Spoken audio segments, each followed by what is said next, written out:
Welcome everybody to the weekly roundup, a new gaming entertainment related show where I talk about news in regards to gaming and entertainment. Just repeated myself. This is my first attempt at it, so it's gonna be a little bit disjointed, a little bit confusing, but hopefully I stick to it. So yeah, let's fucking do this. Yeah. The PS5 and the Xbox Series consoles have officially turned to 2 years. That's right, they've been on the market for well over 2 years at this point, and to say that the first couple of years of actually getting your hands on them has been a nightmare due to the fact that the ongoing pandemic and actually limited manufacturing of these consoles, so they were limited at release. If you didn't manage to snag one up, that was because a lot of people actually ended up, scalping out these specific websites or stores. They got these keys, they had bots to pretty much do that. So unfortunately, due to that specific thing, getting your hands on these consoles was a fucking pain in the ass. But luckily, as the world goes back to normal, so do people and fucking thoughts. The consoles have actually been seen at multiple retailers, including GameStop, Walmart, and Best Buy, including Target as well. Do I recommend you pick one up? Personally, I'd say no, unless you're really going for the exclusives, and really that's anything you want to go for exclusive-wise. I would just recommend you go for the PS5. For the Xbox Series consoles, all the exclusives are on PC, and if you have a solid enough rig, most of those titles will play at a really highly optimal experience, so you really wouldn't have to go out of your way to get these next-gen consoles, unless you really want to play PS5 exclusives.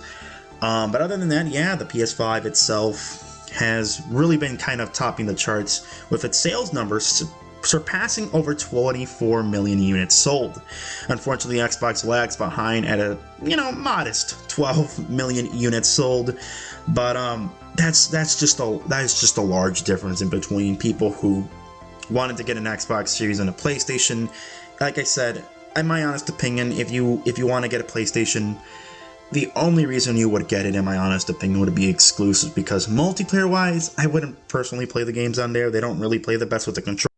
Alright, this week saw the release of two major titles. That's right, Sonic Frontiers and God of War. Both titles received actually quite well in the strangest ways. Let's start with Sonic Frontiers, since that was the first title to come out this week. Sonic Frontiers is the next mainline title in the franchise, and it is the largest or longest in between since, I believe, what is it, like Sonic and Knuckles or Sonic City or whatever the fuck it was, between that and Sonic Adventure. And yeah, Sonic Frontiers has been seen oddly positive in a weird way. I say that because simply a lot of people have had complaints about the game, but I feel like people are being more optimistic in their franchise. Now, personally, for me, I think the game looks like a giant pile of dog shit, but that's just honestly my opinion. The game's currently sitting at a 72% on Metacritic right now, and fan reception has been positive, like I said. There have been some people that have brought up attention that this game just doesn't look all that great. It looks like one of those Unreal Engine sort of tech demos you see, like Mario 64 type of shit. People have brought that up, and honestly, the comparison is just so fucking clear to me. It's like, ugh. That does not look good. But the game has been seeing in the best of light for some people. Many fans have felt that this is a big step up in terms of what they should be doing with the franchise. Many feel that the story is actually some of the best writing in the franchise thus far, although, let's be honest, that's not much of there really isn't much of a bar there. But, yeah, overall, people have enjoyed the game, which is always the best thing. At the end of the day, I could talk so much shit about this franchise as much as I want, but I'm not the core audience. I mean, I've played almost every single mainline series games outside of, I think, Sonic Boom, I think, is the one I didn't play. That, and I think Lost World, but I did play Lost World on the 3DS. Anyway, right, I'm going off topic here. The game saw a large number of people actually fucking streaming it. Even Critical was really receptive of it, of all people, so that's pretty cool. I mean, again, like I said, it's not something personally that I would go out of my way, unless it's cheap during Black Friday, then yeah, personally it's not for me, but for the people that like it, hey, congratulations, you guys finally got one. Alright, and the next title that released this week was God of War Ragnarök, the highly anticipated sequel to God of War 2018, the game that won Game of the Year in 2018. Now, here's the craziest thing. We have been seeing this push for Game of the Year. Every single year you have Game of the Year, and a lot of the times, a lot of these games just they don't push what should be the next step forward. I feel like 2017 was one of the biggest years in gaming, whether it be Ah man, rather it be Breath of the Wild, right? Rather it be Xenoblade Chronicles, rather it be Mario, I'm naming Nintendo titles, rather it be Horizons, rather it be so many titles that came out in 2017. I think that to me was like one of the biggest leaps in gaming, and it's refreshing to see that happening now ever more than present. Or now pretty much just happening. And you mean 2022 honestly was might be one of the best years we've had in gaming in a very long time. Everybody got what they wanted, and honestly, with the next and most anticipated title, at least at the end of the year, here until the end of the year, being Callisto Protocol, I gotta say, God of War just takes it, man. God of War Ragnarok has seen a large, phenomenal reception from practically every single major outlet. I mean, this game is currently sitting at a 94% right now on Metacritic, and a 9.9 on IMDb. I mean, Jesus Christ, this game is great. Now, I haven't beat the game.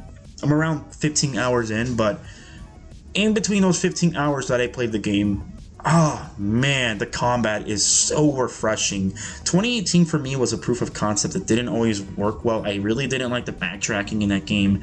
I didn't really like just how flat the combat felt. I do believe the single one-shot take style of camera movement was great, but it didn't really execute it all that well, and I felt like it was more of a hindrance. People liked it, don't get me wrong, it was really great, but I didn't really feel like God of War, especially since I think I came from like Ascension. I played all those games prior to playing this one, and I'm like, I don't know. It didn't really.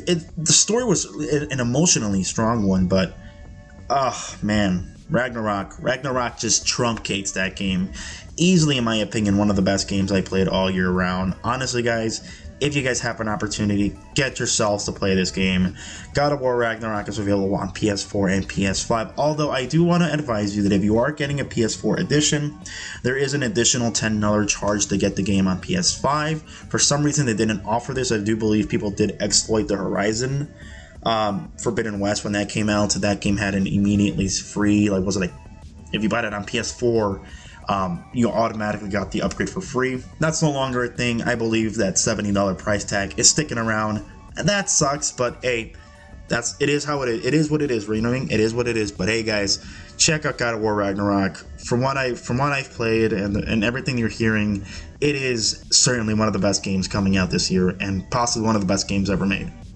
Alright everybody, that's going to be just about it for this week's episode of the Weekly Roundup. It's not exactly the most long, or it's not the most eventful.